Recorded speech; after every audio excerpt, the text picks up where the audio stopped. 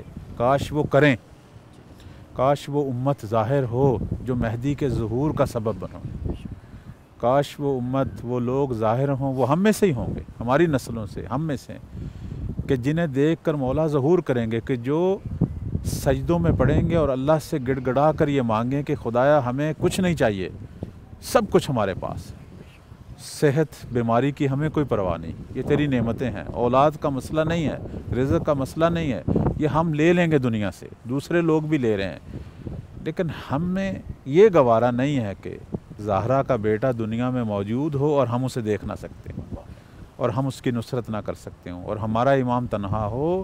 جب یہ لوگ آئیں گے کہ جو اللہ سے فقط اور فقط مہدی کا ظہور مانگیں گے، امام مہدی کی قربت مانگیں گے اور امام مہدی کے فراق میں شب و روز آنسو بہائیں گے، تو یہی وہ لوگ ہیں جنہیں دیکھ کر مولا ظہور کریں گے۔ کاش ہم یہ لوگ بنیں اور اللہ ہم سب کو ایسا بنائے۔ اور سب سے اہم ترین دعا جو میں اس پروگرام کے اختتام میں یا اپنی گفتگو کے اختتام میں جو کروں گا وہ یہی کروں گا کہ خدایا ہم سب کے دلوں کو ہمارے مولا کی یاد سے منور کر۔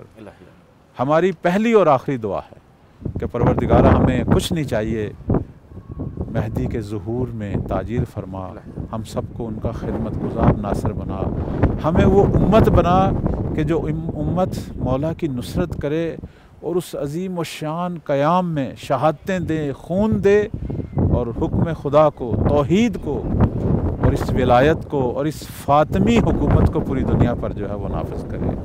الہی آمین۔ اور اسی دعا کے صدقے ناظرین کے دلوں میں جو دیگر دعائیں ہیں، پروردگارہ تو ان دعاؤں کو بہتر جانتا ہے، تو اپنی بارگاہ میں ان دعاؤں کو بھی قبول و منظور فرما انشاءاللہ۔ الہی آمین۔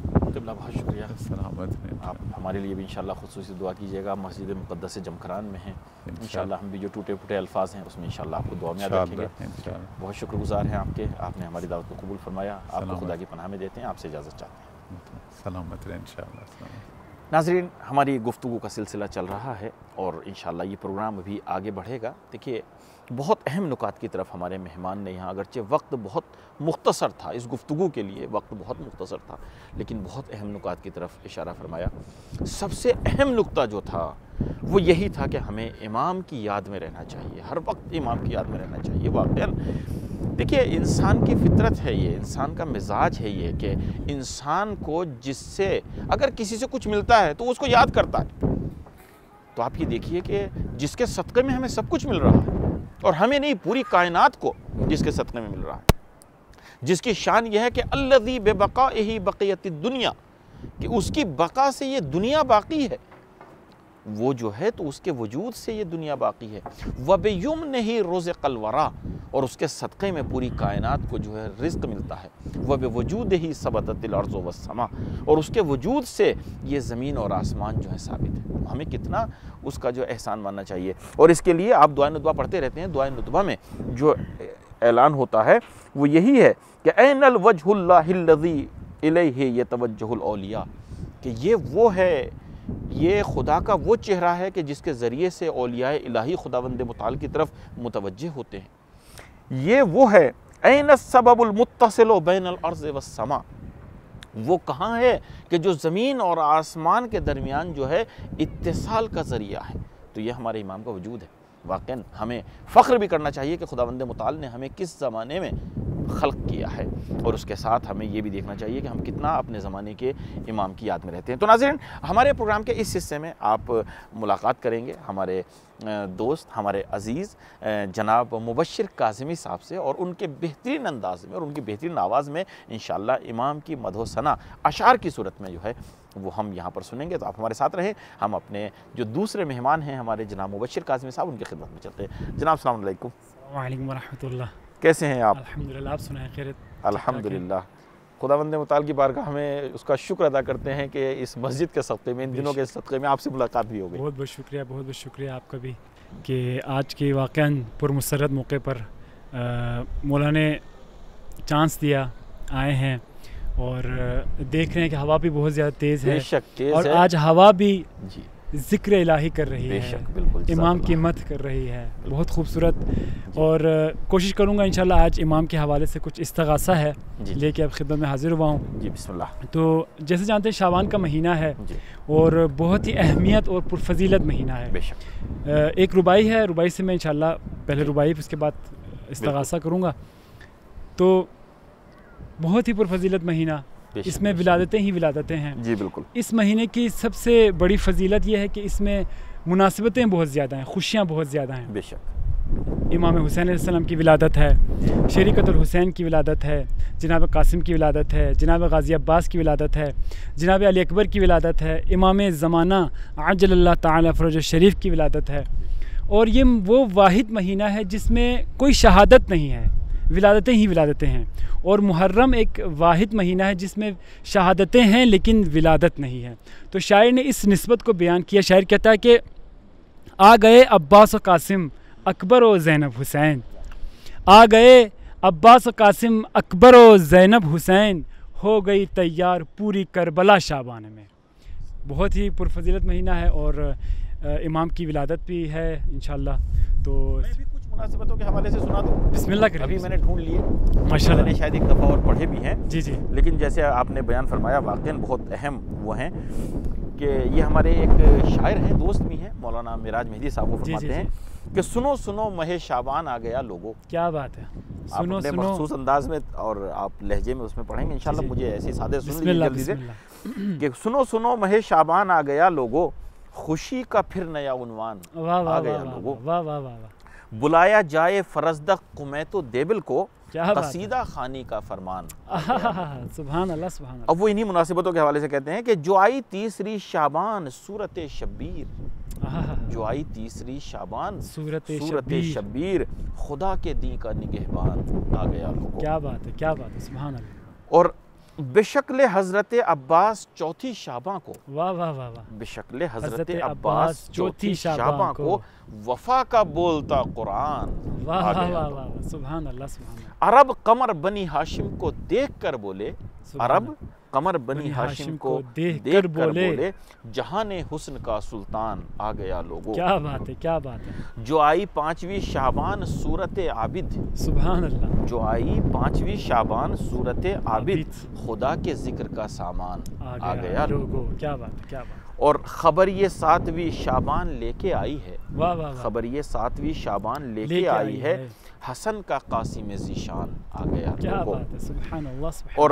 تھا شور آمد اکبر پہ 11 شعباں کو، کیا بات. تھا شور آمد اکبر پہ 11 شعباں کو، ہاں فرشتہ صورت انسان آ گیا، کیونکہ 11 شعبان کو حضرت علی اکبر کی ولادت ہے. اور پسر کی دیجئے تبریک ام لیلا کو واہ واہ چراغ خانہ عمران آ گیا لوگوں. سبحان اللہ. اور پھر آخری دو شعر جو ہیں وہ خود امام زمانہ کے حوالے سے جو تاریخ ہے بے شک. کہ چراغ بیت حسن منتظر کی صورت میں، واہ واہ. چراغ بیت حسن منتظر کی صورت میں بروز نیمہ شعبان آ گیا لوگ. اور آخری شعر میں انہوں نے جو میسج دیا کیا ہے بات، ہم سب کے لیے، کیا بات. ہم جو کہتے ہیں دعا کرتے ہیں نا اللہم اجل ولیک الفرج، تو فرماتے ہیں کہ بلا رہے ہو تو تیاریاں ضروری ہیں. بے شک. بلا رہے ہو تو تیاریاں ضروری ہیں، کسی کا غیب سے فرمان. واہ واہ واہ. آ گیا. جزاک اللہ. معاف کیجیے گا یہ تو درمیان میں آپ نے چونکہ مناسبتوں کی بات کی تو میں نے سنا دیا. ہونا چاہیے آپ کی بالکل. خدمت میں ایک استغاثہ ہے انشاءاللہ، سامعین کی نظر کر رہا ہوں. امید کرتے ہیں میرے ساتھ پڑھیے گا، کیونکہ آج ہم مسجد جمکران میں موجود ہیں، وہ مسجد جو امام زمانہ علیہ السلام کے نام سے منسوب ہے اور کل ان کی ولادت بھی ہے.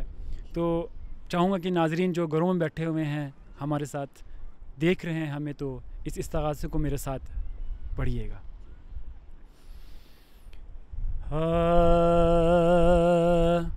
آقا جائیے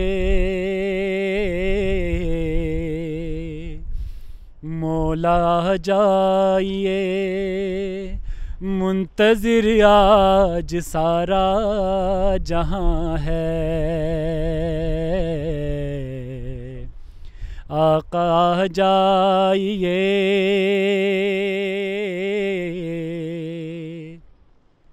مولا جائیے، منتظر آج سارا جہاں ہے. جانشین نبی، جانشین نبی، آپ کا ہی یہ ارض و سما ہے. آقا جائیے. کعبہ بھی تیرا یوں ویران ہے، امت بھی ساری پریشان ہے. کعبہ بھی تیرا یوں ویران ہے، امت بھی ساری پریشان ہے. آپ ہی آئیں گے، آپ ہی آئیں گے تو بسے گا یہ سارا جہاں ہے. آقا جائیے.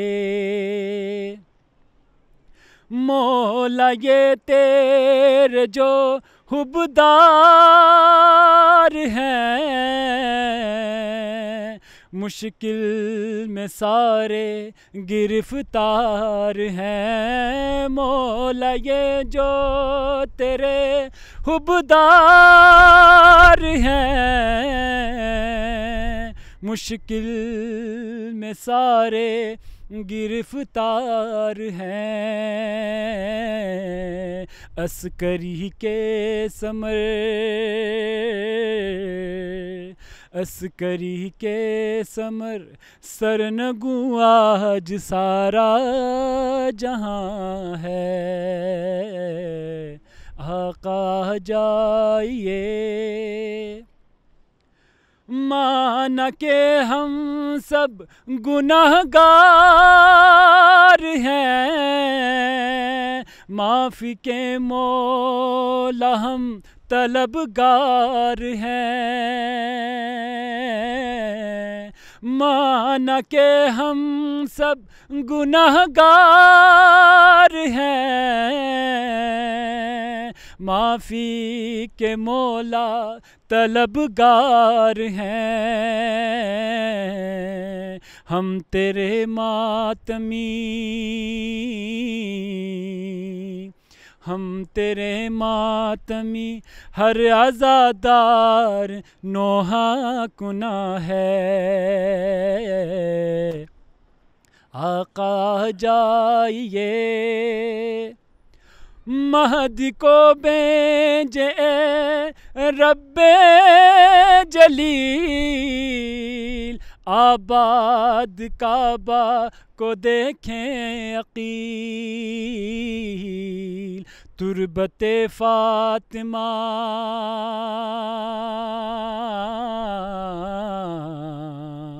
تربت فاطمہ نے پکارا اسہد و زماں ہے، جانشین نبی جانشین نبی آپ کا ہی عرض و سماں ہے، آقا جائیے مولا جائیے، منتظر آج سارا جہاں ہے، آقا آ جائیے۔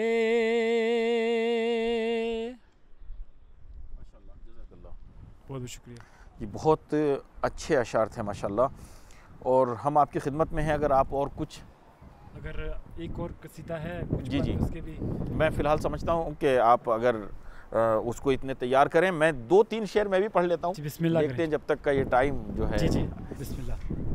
اس کا عنوان ہے مہدی کا انقلاب۔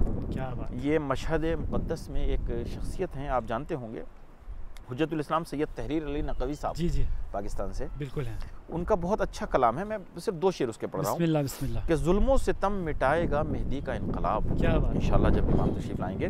ظلم و ستم مٹائے گا مہدی کا انقلاب، امن و امان لائے گا مہدی کا انقلاب، خوشبو دہر میں پھیلے گی نرگس کے پھول کی، کیا بات ہے، بن کر بہار آئے گا مہدی کا انقلاب، طوفان ہے ظلم و جور کے اپنے عروج پر، طوفان میں مسکرائے گا مہدی کا انقلاب۔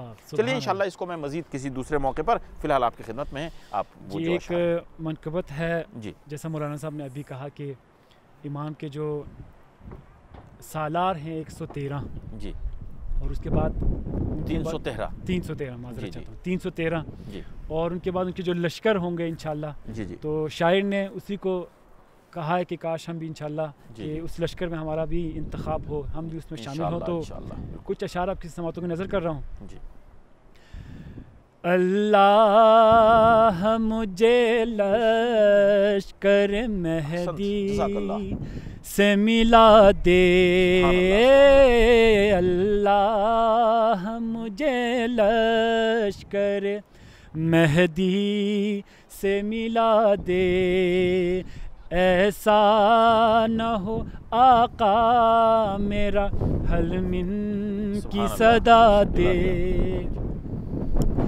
نظروں کو میری لائق دیدار بنا دے، پردہ جو پڑا ہے میری آنکھوں سے اٹھا دے، ہادی زماں کا رخ پر نور دکھا دے، اللہ مجھے لشکر مہدی سے ملا دے، ہر ایک نشاں کفر و ضلالت کا مٹا دوں، ہر آن میں ایک دیپ صداقت کا جلا دوں، اس خیر العمل کی مجھے توفیق خدا دے،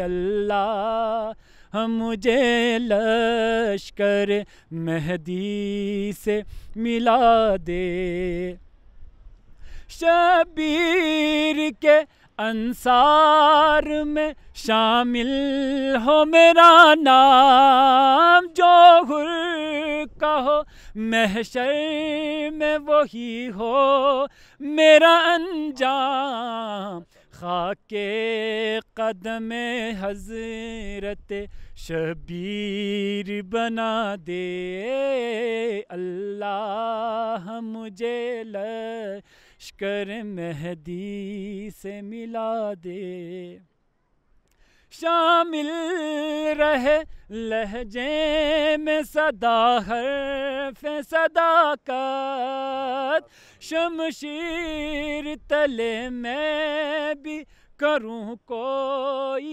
عبادت، اے کاش مجھے فاطمہ زہرا یہ دعا دے، اے کاش مجھے فاطمہ زہرا یہ دعا دے،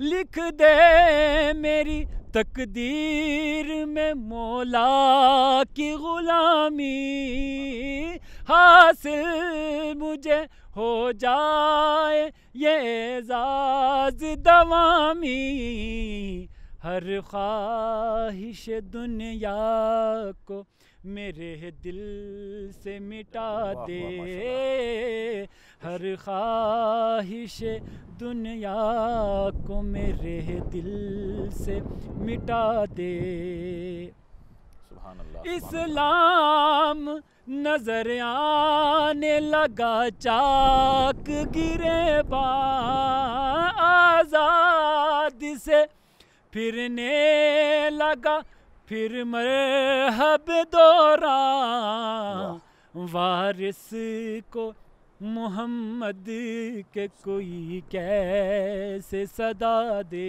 سبحان اللہ سبحان اللہ، ماشاء اللہ۔ وارث کو محمد کے کوئی کیسے صدا ماشاء اللہ، دے۔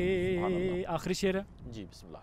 دیکھوں نہ اگر اٹھتے ہوئے پردہ غیبت، آئے جو میرے بعد یہاں حضرت حجت، تربت میں اگر کوئی میرا شان ہلا دے، ایسا نہ ہو آقا میرا حلم کی صدا دے، اللہ مجھے لشکر مہدی سے ملا دے، اللہ ہمیں لشکر مہدی سے ملا دے۔